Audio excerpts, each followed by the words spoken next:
And we are live. Hello and welcome. I'm so thrilled to have my guest with me today.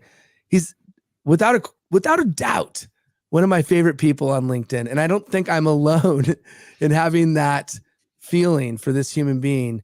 Not only is he an amazing human, he's also incredibly helpful. In fact, he's relentlessly helpful. If you go to his LinkedIn page, you'll see he's the relentlessly helpful LinkedIn nerd, self-proclaimed nerd. I mean, sure, you might be a nerd, but my friend, you have helped so many people, thousands of people, because of your journey. And I've been watching what you've been doing with your community, Espresso Plus. And so we're going to dive in, roll up our sleeves, and get super granular on what it took to build your community. And I think one of the biggest things that I know for a fact is that the community is a result of years of work that led up to the community, not least of which is your newsletter, which, like you, I don't like long, bloated, boring newsletters that just go to the trash and never get read. And so you wanted to create something that was short, right? Strong and effective. So let's talk about the roots of the term espresso and where that came from, and the newsletter, how the newsletter evolved over time, which inevitably led to you forming your community.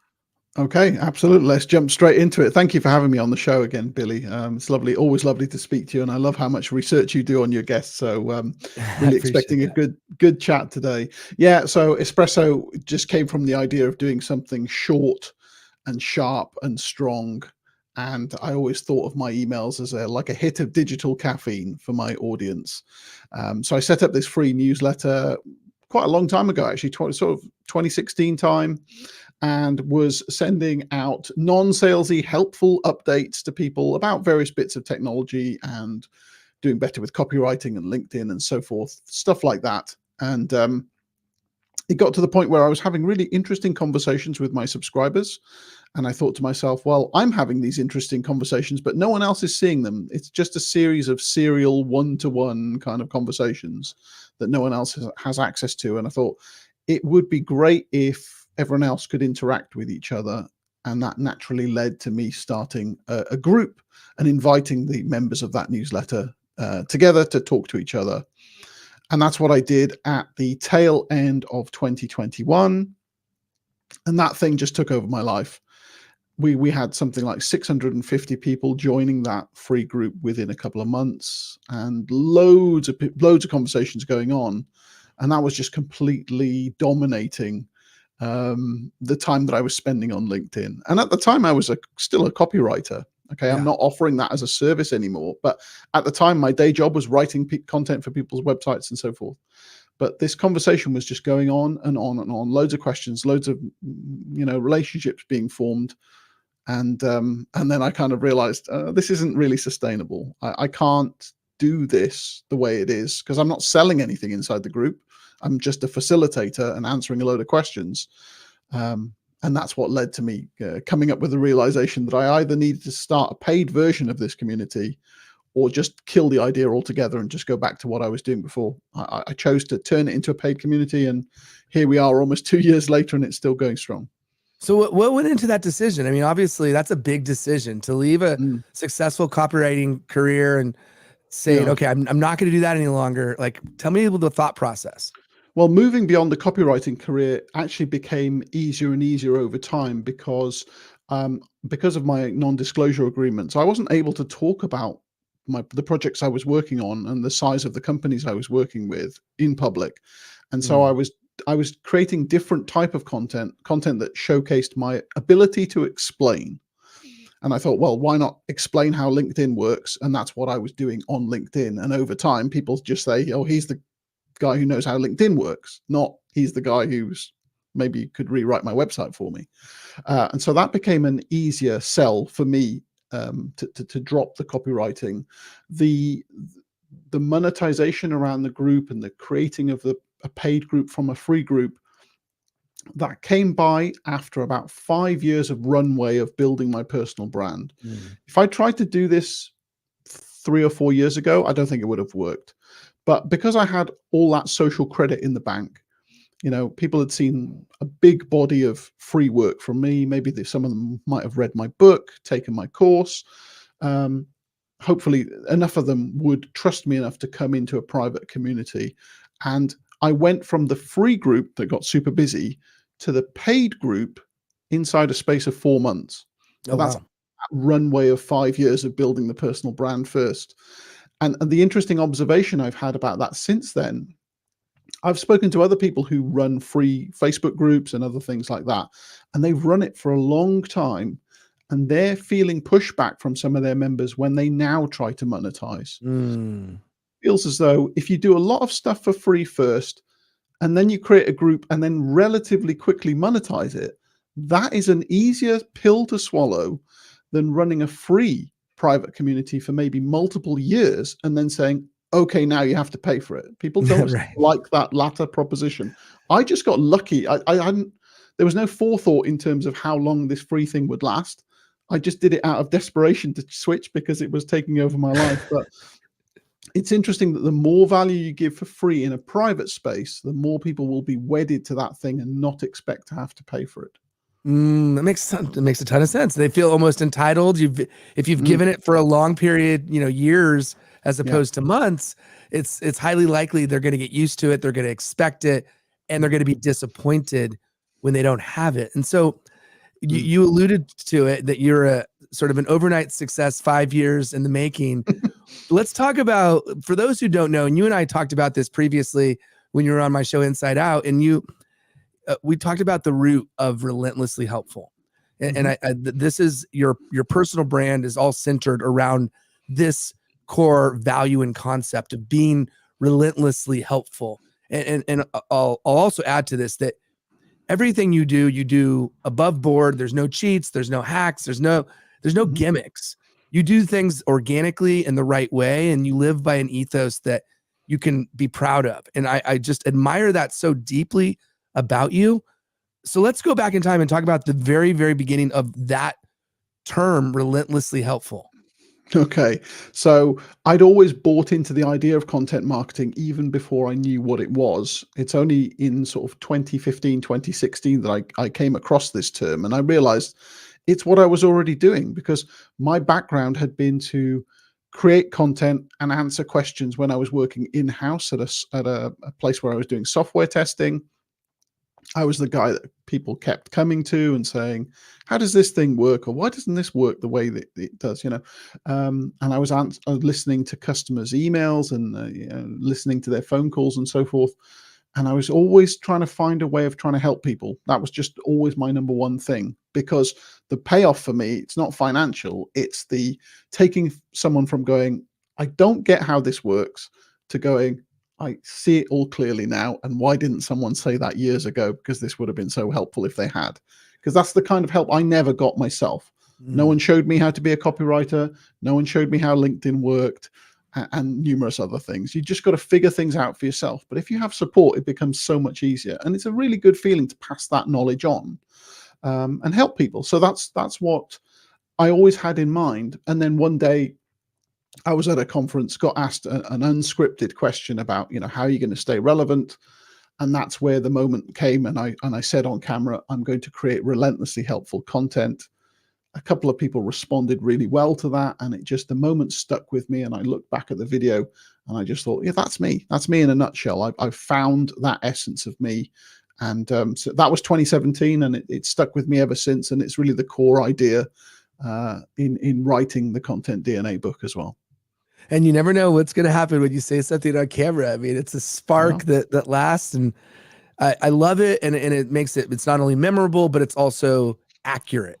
It's so deeply accurate about who you are and how you operate, and everything that I've observed and watched and seen from the day one, where somebody sent me a link. They said, oh, you got to follow John. I think it was Liam actually. And I'm meeting, like, funny enough, Liam's on the show next week. And so, awesome. And just from then I was, okay, this is a guy that I admire. And also somebody that I want to be a part of his journey. So speaking of your journey, now here you are, you're doing your community, and you've said, and you're right, I do some research. So you said you're actually working harder than you've ever worked before. So Absolutely. and I mean, maybe that was at that particular moment when you said that you felt that way, but do you still feel that way? And did you expect it going in that it would be this much work to run the community? I didn't expect it going in, but it's the kind of work that feels more fulfilling than working for large soulless, corporates writing their website content. These days, I'm serving a couple of hundred small business owners, very often one-person businesses, and making a direct impact on, their livelihood on LinkedIn and other platforms. So it's a much more fulfilling gig, but it is quite labor intensive. I'm creating custom content for them. I'm running live calls for them. I'm following up with accountability tasks. We're having one-to-one conversations behind the scenes. And the nature of me is I don't like to leave things unread for too long. Some people have got 500,000 unread emails. That I'm not really that guy. So if someone sends me something, I'll try to be as responsive as I can, because I think that's part of the whole relentlessly helpful thing. Isn't, I'll help you one Tuesday every 3 months. It's going to be, I'm going to try to be there for you, because ultimately you're paying my bills. Private community, I exist because you've bought into it, and I feel I need to serve you. So that's a lot of work, and especially because I'm quite the perfectionist. I like to do things just so, just my own way. And that means I've really struggled to try and outsource anything. And also the issue I've had with some other communities that I've sampled is that you're attracted by a quote celebrity, not really a celebrity, but like a name has attracted you into a community. You buy in because of that person. Mm-hmm. And then that person is not actually there day to day running the show themselves. It's a bit of a power vacuum, and you're handed over to an underling who might do a perfectly competent job, but they're not why you're there. You're there for the community, but you're also there for the person who attracted you in. And I always thought, if I ever do this myself, I don't want to sell people short. If they're buying into the community because of me, I kind of got to be there every day. And that presents its own challenges. How do you take holidays? How do you slow down sometimes? It's an ongoing work in progress. I've had 10 days off over the Christmas and New Year period, which I never take 10 days off. It was hard, but people, reacted really well. The world didn't end, and I'm back refreshed, and it's all good. But yes, I'm definitely working harder than ever. And so anyone who thinks that running a community is passive income or easy money, absolutely not. No way. Not if you do it properly. Yeah, and nobody likes a bait and switch, right? So if you're the person, and let's face it, the when I see Espresso Plus, you are a huge, and don't get me wrong, the community is amazing. And what I could see, and the people, I've looked at all the testimonials, and you have some incredible people in the group, but at the forefront is you. And if you were absent, sure, 10 days for holiday, that's one thing. But if you just were MIA from the moment somebody joined, that's a bad experience. In a minute, we're going to get into what that experience looks like for somebody that joins the community. And I want to talk a little bit about, go deeper into the day-to-day, like what are the things that you're actually doing.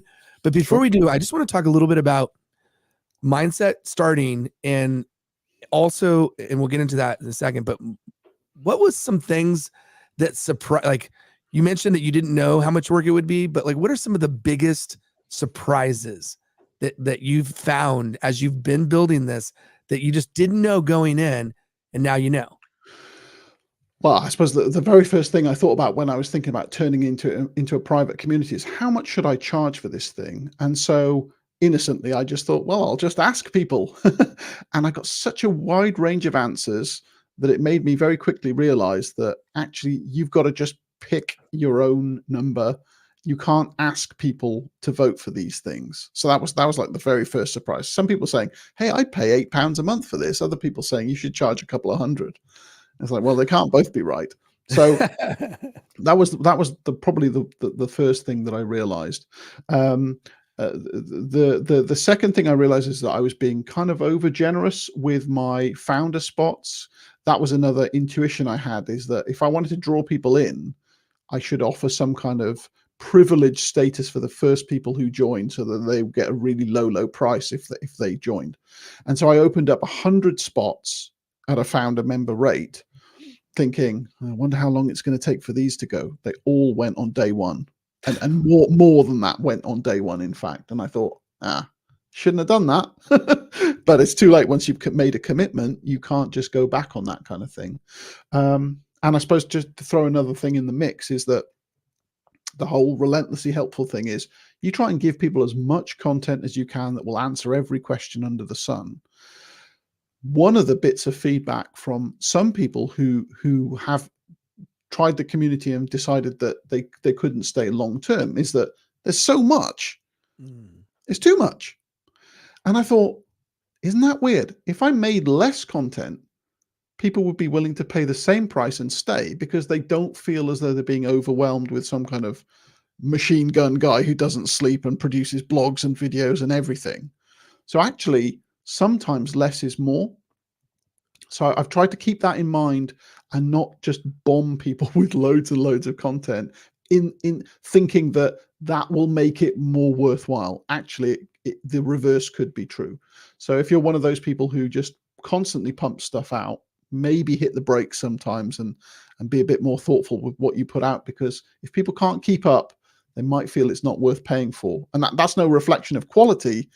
That's a reflection of personal overwhelm, which I think people are becoming ever more cognizant of. Yeah, it makes a ton of sense. I hadn't thought about that being something that could pose a problem, but it makes a ton of sense because we're naturally beings that when we feel overwhelmed, we sometimes freeze up. It's daunting. It is what the word is. It's overwhelming. Therefore, it's difficult for us to know which direction to go. So as you were starting this, one of the things I know you noticed is there wasn't a lot of direct competitors that had communities very much like yours. So I'm curious, like, who did you look at, or what successful communities do you admire, or have you used for inspiration on your journey? Or maybe you just didn't have it, so you kind of had to invent it yourself. I didn't really have a lot of that. It's more of a case of the things that I'd experienced. I was just remembering what were the negative experiences that I needed to avoid, as opposed to what are the positive experience. So I suppose in hindsight, I could have done a little bit more groundwork on finding more communities and trying to get all the positive lessons. I feel as though I do quite a lot on intuition, but maybe it's because I'm a constant learner and I'm always reading something or listening to a podcast or listening to an audiobook, and I guess it all seeps in there. But yeah, you're right. There wasn't really a whole lot around a couple of years ago, in my purview anyway, that I could see. And so I just thought I'd create something that was just in essence the same as my personal brand, and I hope that people saw something of themselves in me, and that would lead them to co-opt themselves into the community. And that led to another thing that I wasn't expecting at all, which is I thought I'd be the LinkedIn guy. Everyone else in the community would not be the LinkedIn guy. They would just be people, normal business owners. What actually happened is something like between a quarter and a third of our membership now is people who specialize in LinkedIn in some way. And you think, well, why would potential competitors ever join a community like that? Or, wouldn't they be, isn't there going to be some kind of backstabbing going on or some kind of salesy stuff going on? Or, but no, it just hasn't happened at all. People just feel, yeah, it's a collegiate atmosphere, trust the leadership, and it's all good. And we can all learn together. That's been a wonderful surprise. Well, even on your sign up page, you mentioned the fact that, hey, nice people, regardless of if you're in the same space, they're invited to join. No douche canoes, right? As anybody knows, John, we're not allowing any douche canoes anywhere near the community. So, okay, so you didn't really have the competitor research. What prep did you do going in? Like, obviously you had the free community. So like, love to know, like, looking for a platform, deciding on, what the benefits are. What kind of prep did you do going in? Well, I didn't see a good one-stop shop solution for running an entire community. There are a couple of good options out there now. They weren't really apparent to me at the time, but also I was kind of thinking that because so much of the talk that we have in the community is about LinkedIn, and we already had a functioning group on LinkedIn. Frankly, most groups on LinkedIn aren't very good, but ours was working really well, and there was daily discussions. I thought, do I really want to rock this apple cart by saying, hey, okay, all of this conversation that's going really well on this platform that you're talking about and using, we're now going to move somewhere else? I thought, no, I don't really want to do that. So I want to keep the discussions on LinkedIn, but discussion space is one thing. You need to offer a bit more if you're going to call something a community. You know, you can have a mailing list as well. You're going to create some premium content that only they can access. Maybe you're going to start a podcast, and I did all of those things and more. And what happened is I just I bolted on bits and pieces to create what became the initial version of the community. So I started a mailing list, premium one for the members that ran on MailChimp. I started a podcast on a platform called Hello Audio. I ran premium videos through Vimeo Pro, and a couple of other systems that I kind of pieced together. So it was a little bit piecemeal, but it was all systems that I knew fairly well and I was happy with. And it just meant a bit more admin behind the scenes for me to make things hang together when you're using multiple systems, you know, email addresses, passwords, and so forth. But that seemed to work. Now, if I were doing it again from scratch right today, I would probably choose a platform like Heartbeat or Circle. I probably wouldn't go for something like Discord, which I know a lot of younger users are really, really big fans of. I've never really been a fan of that. Or Slack. I've probably been too stung from the corporate days to revert back to that. But yeah, so there are solutions out there. Now, I have kind of moved to a bit of a halfway house solution, which is to have my website completely redone recently. That went live in early December. And what it means is that I've now got a members area. So people can log in, manage their payments, they can view premium content, they can read the transcripts, they can listen to audio, they can see when the next events are, they can see a members database, you can see a members map, there's all that stuff. The only thing that I'm really separating from that is the LinkedIn discussions, because I really don't want to rock that boat, because that bit is working really, really well. So discussions happen on LinkedIn. Pretty much everything else now happens on my all new Espirian website. That's great. And thanks for sharing that. So you had this sort of almost pieced together with platforms that you love, knowing that because your community is largely a LinkedIn community as it is, having the discussion there makes a whole lot of sense. And frankly, not removing it from there, even when you do have what you have now, which is more of the glue and the umbrella of your members area. And you mentioned some great ones, Circle. I think Mighty Networks is another one that I hear a lot about. And I'm like you, and not to disparage Discord, I'm sure it serves a purpose for the right audience. Not my favorite experience just using it. So I think maybe I'm a little too old. I don't know. But so speaking of experience, when you think of the entire end-to-end experience of somebody who joins the community, what part or parts are you especially proud of? And then give me the converse of that as well. Like, where are you feeling like I want to improve these areas? I'm happy with the way I'm onboarding people. So I try and send people a custom video to welcome them and let them orient themselves in terms of what to expect, what they get, what the systems look like. So I think that side of things is working really well. I'd love to get more engagement on our live calls, but I've spoken to a couple of other community owners and they tell me the same kind of proportions that I'm seeing. So in an ideal world, let's say if you've got a community like mine, it's got a couple of hundred members, you'd love to think that a couple of hundred members are going to turn up for your live calls.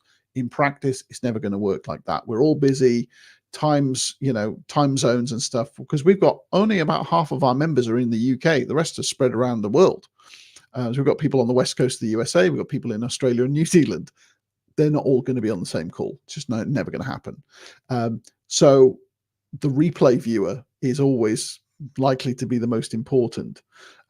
So more engagement on the live calls would be great, because one thing I found is that the people who really throw themselves into the community, they're asking questions, they're on the calls, they're a visible presence, they get remembered by other members, and naturally we want to try and do business with each other if we can. Sure. But they're more likely to put their learnings into action. And at the end of the day, if you take action, you're going to get something out of this community. It's going to have been worth you being part of it. So I'd love to see more people involved in just discussions and the live calls. But I know that people do appreciate the replays and so forth. And I suppose another thing I'm really proud of is that I'm providing content in the format that really suits all of our members. So some people like to watch videos. So we've got a video component. Some people like to just listen while they're working out or doing their cooking. So we've got a private podcast stream. Some people just want to read and get the goodies, and because they can scan read, 1,000 words in 5 seconds or something. So we've got transcripts as well, and everything is searchable. So whatever format you like to consume your content, we haven't got holograms yet, but basically in whichever format you'd like to consume your learning, you can do it. And if you want to be part of live calls, you can. If you want to do it through replays, also you can. So I think that side of things is working really tightly too. Yeah, and everybody's different. Everybody has a different consumption habit. There's different times of the day where they might be more inclined to do one. If they're going for a walk, maybe they listen to the podcast. If it's at night and they're in their room and they could watch a video, and maybe in the morning they scan text, or maybe they only scan text because that's their thing. So being where they they are, like showing up for them where they want you to, is so valuable. So you mentioned holograms, which made me think like, okay, what is John cooking up, man? What are you working on? Like, what are some of the things that, because obviously getting the members area, I'm sure, was a big lift, and a lot of thought, a lot of intention went into building that out. Now that bear is in that, you're done with that. I'm sure you're always tinkering and making improvements, but what's next? Like, what are you working on? Well, the next big thing coming up is, and we've already experimented with this a couple of times last year, is to have in-person meetups. So we've done a couple of those in the UK, and we've got a bigger version of this, which has turned into the a LinkedIn focused conference, which is Uplift Live, and that's coming in March. So I think online business networking is LinkedIn is perfect for that. You speak to anyone you want around the world. If you want a lasting business relationship, nothing still quite beats pressing the flesh and actually meeting people and hugging them and chatting to them in person. So having more in-person meetups is the way forward, I think. It kind of gets around the whole AI, like, is this a real person? Okay, we're actually going to be in the room together. And who knows, I mean, if that's successful, then it's possible that might then go international. But for the time being, we're doing it in the UK. We'll see where that goes from there. So that's really the next chapter. And also, I suppose the other thing would be to see who are the people who are definitely most likely to be sticking around long term, and see in what way I can empower those people to help lead the community. So maybe something like almost like a council that I put ideas to and say, what do you wise people think about this idea moving forward, or would you like to take responsibility for this mini project? And we've got a little bit of that going on already. We've previously had a book club running inside our community. We've got an accountability group running inside there. We've got a wellness group running inside there. We've got we've got a matchmaking system where people get matched with another member, so you'll have a Zoom call together.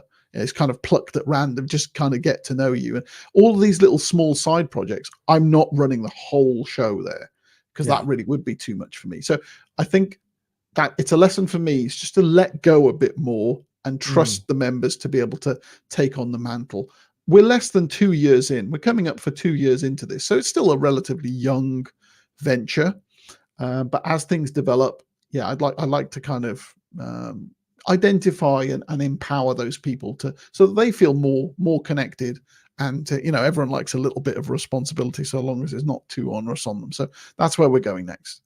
Yeah, I mean, I love the idea of a council, and you have so many qualified people to do something like that, and then having these communities within a community is such a brilliant way to deepen and strengthen the bonds. And then going back to Uplift Live, you're right. Like, when you're in person, there's like, I can't wait for the day where you and I go for a walk. You and I have talked about walking and just how vital that is to our health. I mean, it's these little things in life that really connect us and bond us, and creating an atmosphere and an environment where it fosters that kind of relationship building is a beautiful thing. And speaking of a beautiful thing, and I can't have a conversation with you without bringing up your manifesto, and specifically how you've infused the ideas, the concepts of the manifesto into the community.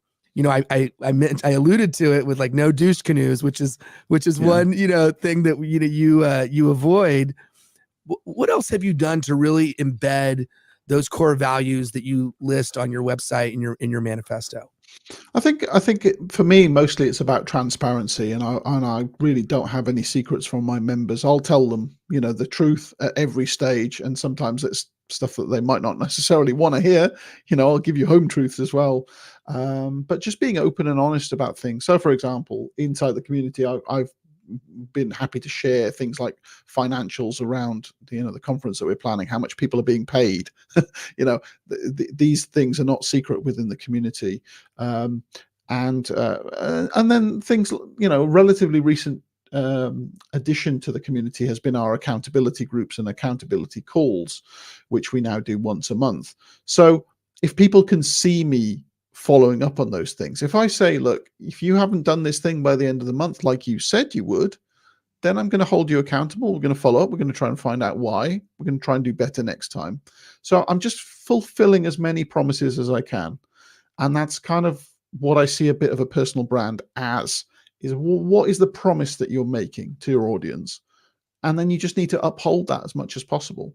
The manifesto really came from an idea about it being relatively easy to identify the things that you hate. And if you spend any time online, it doesn't take that long for those ideas to come pouring out of your mouth. You know, no one likes pop-ups. No one likes salesy people. No one likes bait and switch. So I just said, look, I'm not going to do any of those things. And if I do, tell the world about it, and I'll hold my hands up. And no, you can't call me out because I haven't done those things. So yeah, it's just staying faithful to the things that you promise, and making the biggest promise you can keep is really the essence of good personal branding, I think.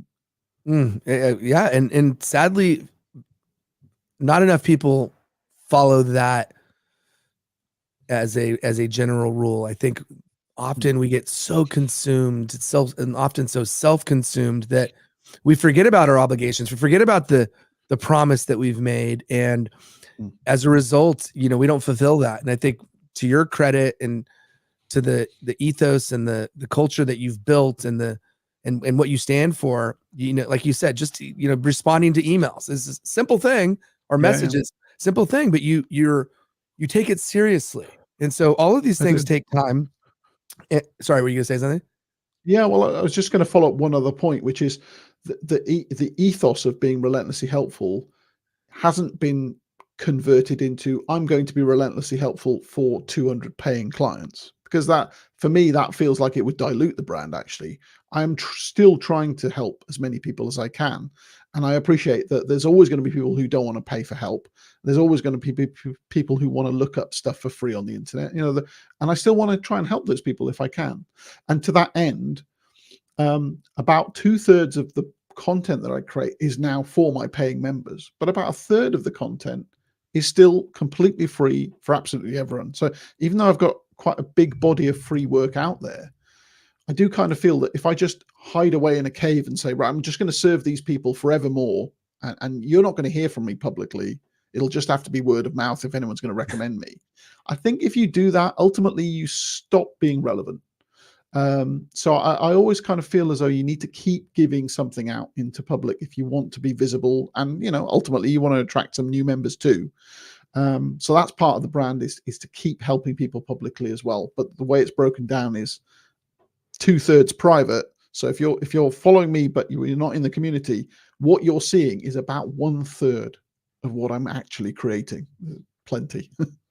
Well, thanks for the breakdown. That's helpful. And it's actually a great lead into something that I alluded to wanting to discuss earlier, which is, how do you break down your day? Like, you're big on transparency. I don't know if you share this with your group, but I'd be very curious, like, how are you organizing either your day or your week in terms of like where you're spending the time that you have? It's our most precious resource.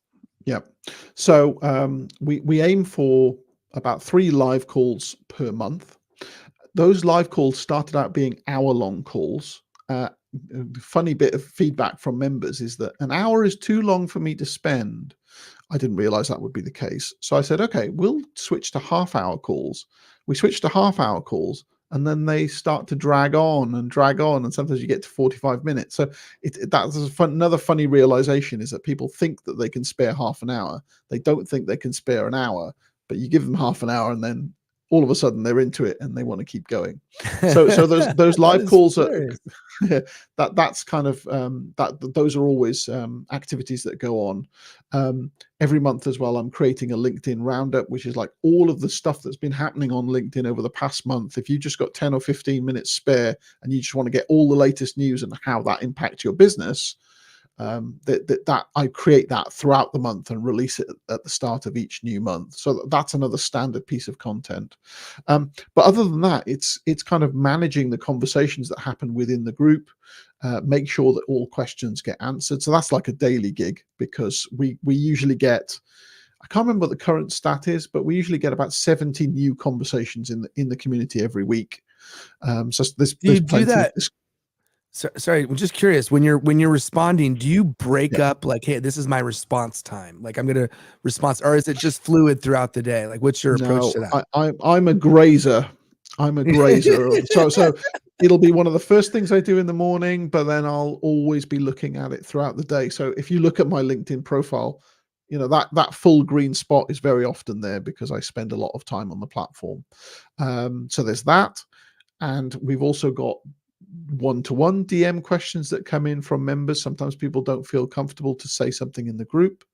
And we've got a couple of private subgroup chats. So for example, we've got one that's explicitly for people who actually train LinkedIn. So not just normal LinkedIn power users, but it's people who are actually delivering training on the platform.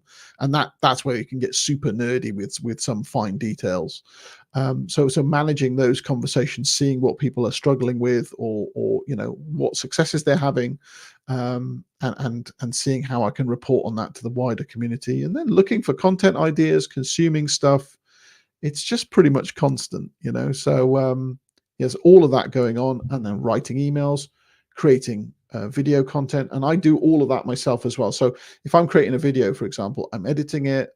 You know, I'll put it through something like Otter to generate my captions. I'm generating transcripts. I'm putting thumbnail images, uploading the content. All of that stuff needs managing, and I'm doing that too. So it is a very, very time-consuming way of doing it. But hey, it's this is actually one of the reasons why I've put a limit on the community. So this community, I've said, will never grow beyond 300 people. We're around 200 and something now. It'll never grow beyond 300 because I want to do it myself. I can't scale that to thousands. It would kill me.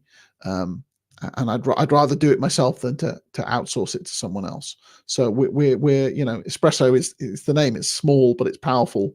And it's a strong shot of digital caffeine. Small but mighty. And it's you know, I love your about page because it shows your team. It's like 9 pictures of you, your HR and sales and CEO, all these. It's just different pictures of you with different reactions. It's classic, man.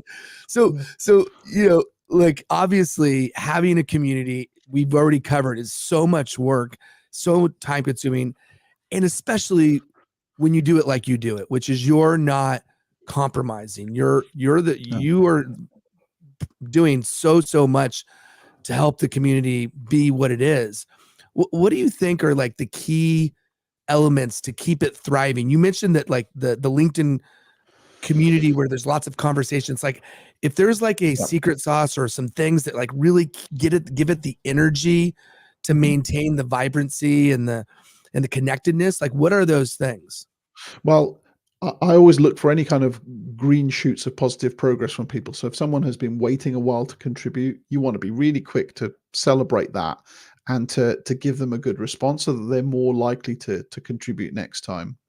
I think you need for the leadership to be always visible, so you don't feel as though it's you're in a ghost town, you know. So you need to know who's in charge of this show. So I'm always present there. And you need to know what's on topic. I think some groups go off the rails a little bit because there's no real, you know, this group is for this topic. And that means that people can talk about anything, and maybe it ends up getting a bit spammy or off topic. And I'm mindful, like I said earlier, that if you shoot too much stuff at people, they'll feel overwhelmed. So I've told people very clearly that we talk about LinkedIn best practice. we talk about content creation, online visibility, and personal branding. There's 4 topics there. We don't really talk about anything else. Now that those topics actually cover quite a broad range of things you could dive into, but it's about that or nothing else. So if there is anything off topic, it's going to go, and I've got a set of rules that we will all follow. So, for example, if you want to promote something, you can promote something if it's a collaboration with another member. But if it's just a project that you're doing, then if I were to allow that, that would mean everyone could just promote their own business, and it would just end up being a spam fest. So we don't do that. So having a clear set of rules and a very, very tight niche that you actually talk about means that people know what's okay and what isn't okay. And that has led to the small, safe nature of the community, and people knowing that there are rules has actually emboldened a lot of people to say stuff that they might not say in public. And that's been one of the delightful surprises of the community, is that people feel emboldened. You know, it's much easier to talk in a group of 200 people than it is to potentially 1 billion people on the wilds of LinkedIn, and you don't know what people are sitting there silently judging you or loudly judging you, maybe. Totally. And those people, once they start getting, they start getting their wings, and then maybe they're ready to fly in public. So that's been a lovely thing to observe. Yeah, great tips. Especially like keeping the topics on point, because I think you could just go a million different directions, and then of course, if everybody was promoting constantly, then it just becomes, like you said, it just becomes what we don't want. We don't want, like, nobody loves to be constantly sold and constantly told about this or that. So you're not a copywriter for hire anymore, but I can imagine that people, if they're not already, they're going to be knocking on your door to help with how to build a community. And so I'm curious if some, like, I don't want to put you out there for hire here, but if you did offer a program, and let's say it was a 1-day intensive with somebody who says, I'm going to build a community and I want to gain as much from you as possible, John, in a day, what would you tell that person? Give us an overview of like some of the topics and things that you would discuss with them to get them on the right foot, because things, as you said, things have changed. There's now you have Circle or Mighty Networks or things like that. What would be some of the advice you would give this person in this day-long intensive? Yeah. Well, I wouldn't worry so much about the platform in the first instance. I think the most important thing you can do is build a differentiated personal brand first. Because if I'm just discovering you for the first time, the chances of me opting into your community, unless you're offering something that I really, really can't get from anywhere else, is very, very low. So the need for that personal brand is huge. And as I've said elsewhere recently, you've got to dig that well before you're thirsty. If you want to turn up on day 1 and then launch a community on day 2, good luck with that. It's really, really hard. So you need to reflect the things that you want other people to see in you and see in themselves, so that they can opt into whatever your mission is. So you need to have a very clear thing that you're trying to achieve. In my case, it's that idea of being relentlessly helpful, and people buy into that idea. So I would start there. Then I would kind of test the water by creating something that is free. So as a free group that lives on a system that isn't going to cost you a whole lot of money to run. I know you can set up probably Mighty Networks and Circle and Heartbeat and so forth at relatively low cost. So you could try that and set a time limit on it for yourself, so that you're not forever running a free thing, because that's just going to be another task that drags you down. Unless you're okay with monetizing that, unless you're okay with selling into that group, which I never have been. I've never done that in my community. And set that time limit, and then you can look to monetize after that. Set your rules. Rules are really, really important, and have a zero tolerance policy for people who break those things, so that people know that you mean business. And set your topics, and be sure that you can actually devote the time to run the thing, because like I said, it's a lot of effort. Even me, with a personal brand that's fairly strong, if I wasn't present every day, and if I wasn't responding to people quickly, I think that's a really, really important thing that's often overlooked. The responsiveness makes you feel like you're being heard, like a real human being is actually listening. So if you can make that time to be responsive, set the rules, set the agenda, those are the elements for success. It's certainly not a guarantee, but that's probably where I would start. But there's no magic button for building that personal brand, which is really the kind of the central thing that got me to where I am. Yeah. And often people say, you know, I'd like to get engagement like yours. And I'll say, well, it's simple, but you'll have to do this, that, and the other for about 3 years. So let's come back to me when you've done that. And we'll have a conversation. No one wants to do that. You know, they want the abs tomorrow, don't they? So there's no way around that. We live in a world of instant gratification, and I think it's the Achilles heel that a lot of people have, and whether it be creating content or trying to start a business or a community, they want it now, and they're not willing to pay the price and put the deposits in over a long period of time to be able to make the withdrawal. So with that in mind, you know, you're spot on, right? Like a differentiated brand that sets you apart, that lets people know, and not lets people know, that people already know, and then therefore gives you the ability to create something that you could then monetize through a very thoughtful and a very defined, through rules and topics, community. Yep. And so let's assume all those things happen, and we're going to wrap up our conversation just talking about getting the word out there and the marketing and the promoting. What advice do you have, or what has worked for you? Because you already have so much support and people know who you are on LinkedIn, which I'm sure is a huge reason people gravitate. But if you have anything that you feel has been especially, even just a technique or an approach to get people to be more likely to want to join the community or to know about the community, what have been those ways? Well, a couple of tips is to make people feel as though they actually belong to something. So if you're in a community, it's kind of like supporting a sports team. You know, you've got your shirts and you've got your scarves and, you know, you've got your stadium that you go to. Well, this is like, okay, I've got a badge that says that I'm a member of this thing. I've got a label. You know, we call ourselves Espressians. It's like a combination of espresso and Espirian. And, you know, we can say we're in this community, we know each other, and then encourage those people to go out and spread the good word. Now, a natural thing to do would be to set up some kind of affiliate scheme.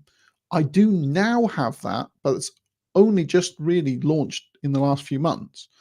At the start, I didn't have anything like that. I just said, look, if you like this place, you're going to naturally tell people about it. We don't need to incentivize anything.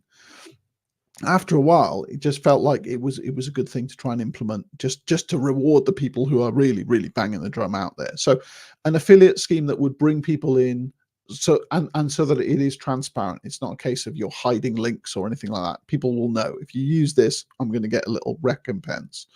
So you could set up something like that, and then just encourage those people every time that they do a post about you, you know, use a consistent hashtag, use a consistent image, and then go and support all of that content as much as possible. And yeah, and just celebrate your members as much as possible. So as you know, I run something called the Friday Shout, and that's been going now for, wow, it's actually 6 years. We've actually gone through the 6-year point now, I think. Wow. And a lot of those members now are people who are in the Espresso Plus community, which is, there's no one-to-one correlation there. It's just because I tend to spend most time with those people, and so I tend to know them. But you've been featured in that before, and you know, anything that you can do to celebrate the people in your network is going to be powerful in the long term. That was just me trying to do something nice for my community. I'm not monetizing that in any way. Some people in the Friday Shout are nothing to do with Espresso Plus. They're just nice people that I like on LinkedIn, and I want to feature them a little bit. So, but anything you can do to celebrate others, I think ultimately will reflect well on you. Well, it was a great honor to be part of that club, and I'm still grateful to you for giving me a shout out. And you know, the thing about this is there's nothing more powerful than a genuine referral. And when you have people who are raving fans of the community they're a part of, it sells itself. Yeah. And, you know, especially when you're a known entity like you are, you know, I have a friend who's just referring me to a speakers community, and he raved about it. And so now I'm very, very interested in potentially joining this community. Mm-hmm. And had he not raved about it, it would, you know, I heard about it. I already knew it existed, but I am now much more likely to be involved. So, John, this has been an absolute pleasure. My last question to you, and then we'll talk about some of we mentioned Uplift Live. We'll talk about that in a minute. But the last question I have is, what did we miss that we absolutely got to tell somebody who's starting a community or has this vision of maybe starting? What didn't we cover that we should cover, or final word that would be most powerful to bring this home? I think it's great if you can just listen to your community in terms of creating the content that will shape the future of your personal brand. People will feel really invested if they can see themselves, their ideas reflected in your content. So you talk to people, you get ideas from them, you create content that celebrates them and that mentions them in your synthesis of the stuff that you put out there. That stuff is really, really powerful. And it's really, really valuable in a world where AI is increasing to try and increase the number of conversations that you have. So doing that in a private, safe space helps people fly, helps people trust you. And I suppose one of the most valuable things, it makes you immune to the public algorithms. Right now, we're seeing a lot of this on LinkedIn, people's visibility going down. They're putting out the same quality of content. People aren't seeing it as much because there's so many more people coming on the platforms. The future of social media, I think, will be smaller private communities, what is often called dark social, people chatting in WhatsApp groups, LinkedIn groups, Facebook groups, other small communities where people don't get privied access to all of that content. That's where you can build real relationships. It's a really valuable business strategy. So just foster that conversation as much as possible. Use video and voice notes as much as possible. It feels more personal, and it's definitely not AI generated. That's really powerful stuff. That's a great point. At least not yet. Who knows in the future? So to learn more, if you don't follow John already on LinkedIn, please do. Go to his website. I promise you, you'll get so many ideas and just you'll see the thought that goes into it. Espirian.co.uk, Espirian.co.uk, as well as if you're interested in joining the community Espresso Plus, jesp.me/join.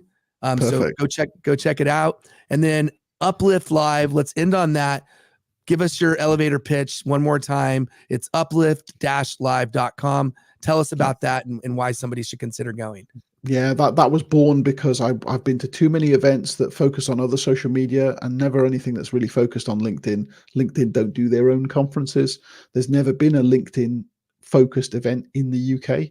And so I thought, well, I could sit here forever, or I could actually just organize my own. And that's what we're doing. So with the help of a couple of communities, a couple of friends from the Espresso Plus community, we're organizing an in-person LinkedIn conference. We've got 8 speakers coming from around the world. I'm going to be one of them. And it's going to be on the 21st of March in Birmingham, the UK's second city. It's a whole day of learning and networking, and we've got a pre-event party, and we're recording the whole thing for people who can't make it to Birmingham. So looking forward to that, just over 2 months away. And I think it's going to be a memorable event and really put LinkedIn into focus in the UK for people who really want to boost their business in 2024. John, so excited to see everything you're doing and the work that you're the legacy you're leaving, and this event will, I think, be a great way for you to do what you've talked about earlier. It's to bring people together to really deepen and strengthen the bond that already exists. So an absolute pleasure. Could not say more glowing things about you. Thank you for taking time to be with me today. I really enjoyed our conversation. Always a pleasure, Billy. Anytime. Thanks a lot for having me. Cheers. Of course. Take care. I'm going to end the stream.